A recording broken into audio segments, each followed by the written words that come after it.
A todos, un saludo. Soy Jesús García Moreno, licenciado en Historia. Ya me conocéis por mis intervenciones en Pulso, tanto en literatura como en opinión o en historia.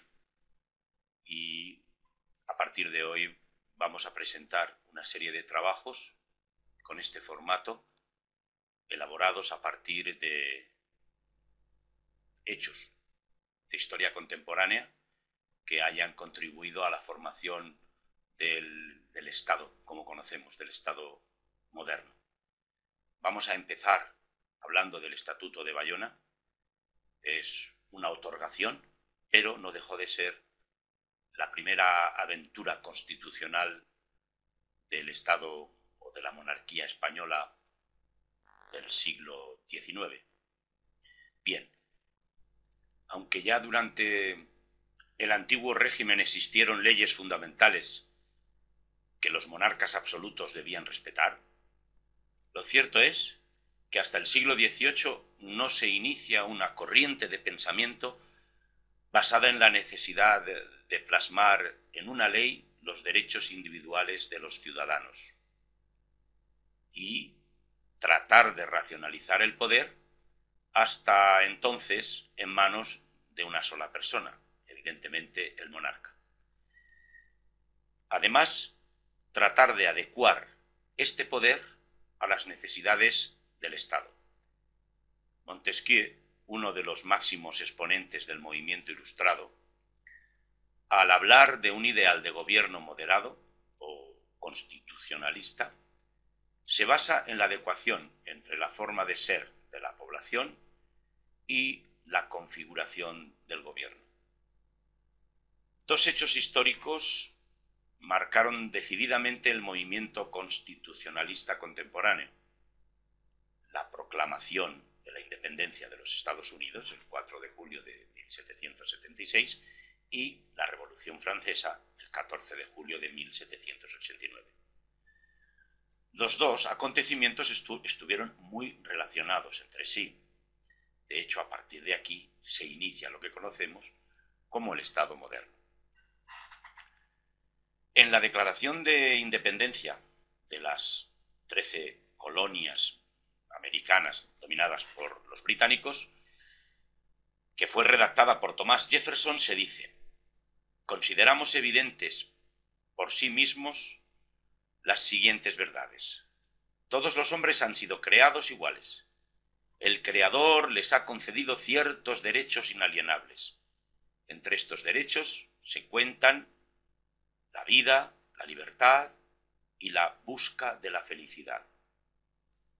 Los gobiernos son establecidos entre los hombres para garantizar estos derechos, y su justo poder emana del consentimiento de los gobernados. Esto fue escrito en 1776. La Revolución Francesa acaba con el antiguo régimen y con el orden político, económico y social imperante. La incipiente burguesía francesa reivindica la abolición de los privilegios del clero y la nobleza y reclama, evidentemente, un mayor protagonismo para sí misma, aunque no para el conjunto de la población. Así, obtenemos la Declaración de Derechos del Hombre y del Ciudadano, expuesta en la Asamblea Nacional Francesa por Lafayette, con estas afirmaciones: los hombres nacen libres y viven libres e iguales bajo las leyes.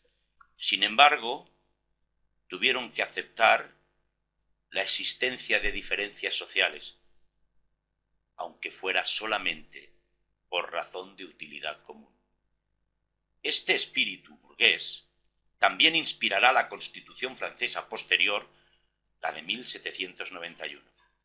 A partir de ese momento, el término Constitución viene a significar aquel conjunto de normas bajo las cuales se rige un Estado, cuya eficacia depende del grado de aceptación entre los ciudadanos, además de un intento de limitación e institucionalización del poder. Esta será la esencia del movimiento constitucionalista que se inicia en el siglo XIX y que dará lugar a un sinfín de constituciones en todo el mundo, principalmente en Europa. Paulatinamente, la Constitución adquiere en cada país el rango de superley y una función legitimadora. La constante sucesión de constituciones tiene un buen ejemplo en España. Los españoles asistieron a la aprobación de 5 textos constitucionales, una carta otorgada y un estatuto real, y a la elaboración de otros tantos proyectos que no vieron la luz porque sus autores no estuvieron el suficientemente tiempo en el poder como para aprobarlos. Algunos historiadores han explicado estas circunstancias argumentando que existía un constante enfrentamiento entre el poder ejecutivo y el poder legislativo, y que sus máximos representantes, el rey y las cortes, estaban convencidos de que nunca podrían llegar a gobernar juntos. Así, y dependiendo de la supremacía de uno u otro, vieron la luz las constituciones, que lejos de avanzar en el desarrollo de las libertades fundamentales, supusieron un constante retroceso y vuelta a empezar. Y es que en el fondo los reyes españoles se resistían a prescindir de sus poderes y privilegios universalmente reconocidos con anterioridad a la Revolución Francesa. Los liberales, por su parte, suspiraban por derrocar la monarquía como forma de gobierno, quizá por estar excesivamente obsesionados con este empeño, no consiguieron afianzar ningún partido político, ni forjar un sistema liberal democrático que hubiera impulsado el desarrollo en España de todos los aspectos políticos, económicos y sociales que requería. España no escapó al influjo revolucionario a pesar de los muchos esfuerzos realizados por Carlos IV y por su primer ministro Manuel Godoy. Cuando el ejército francés invadió España en 1808 y el rey Carlos IV fue obligado a abdicar en favor de José I, hermano de Napoleón, este último necesitaba legitimar de algún modo al nuevo rey.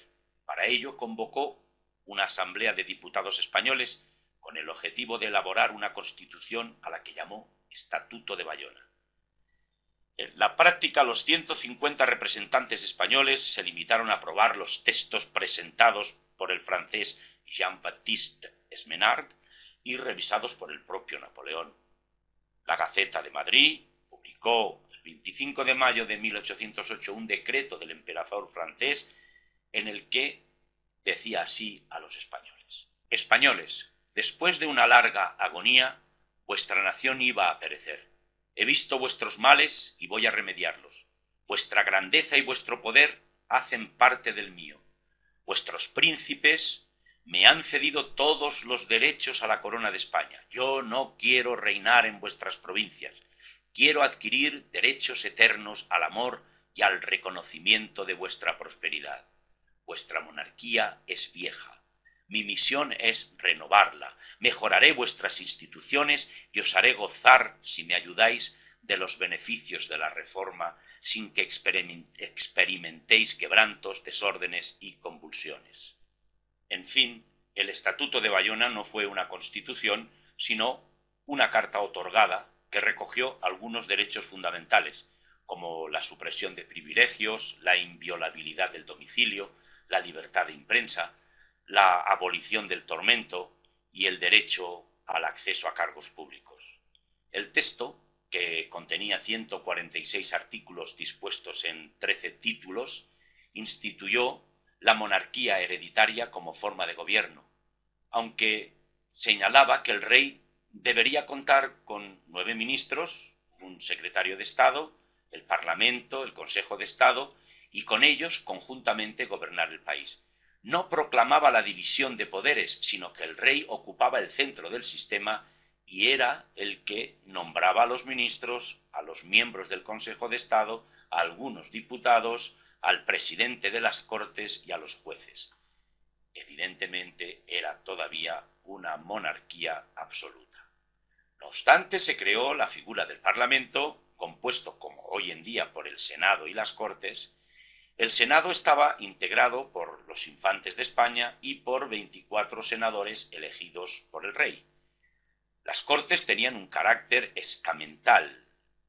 La iniciativa legislativa correspondía al Consejo de Estado. Se estableció un sufragio indirecto para la elección de los diputados provinciales. Se nombró a la religión católica como la religión única y absoluta de la nación, la religión del rey, y no se permitía ninguna otra. El estatuto contenía diversos elementos, especialmente dirigidos a fomentar el desarrollo de la sociedad y a favorecer el auge de la burguesía en detrimento de la nobleza. Así, se fomentó el comercio mediante el establecimiento de la libertad de industria y la supresión de los privilegios comerciales. Se suprimieron las aduanas interiores, portazgos, puentazgos, y la supresión de los privilegios personales de los nobles y la Iglesia. Se concedió igualdad a las colonias con respecto a la metrópoli, y a pesar de que se trató de un documento directamente dictado por el invasor, lo cierto es que el Estatuto de Bayona constituyó la primera experiencia constitucional real española y, aunque resulte paradójico, influyó en la que sería después la primera constitución elaborada y aprobada por los españoles en Cádiz, en las famosas Cortes de Cádiz de 1812, ahora hace 200 años. Con esto vamos a acabar esta intervención y, bueno, pues aprovecho para despedirme y desearos un feliz día. Hasta luego.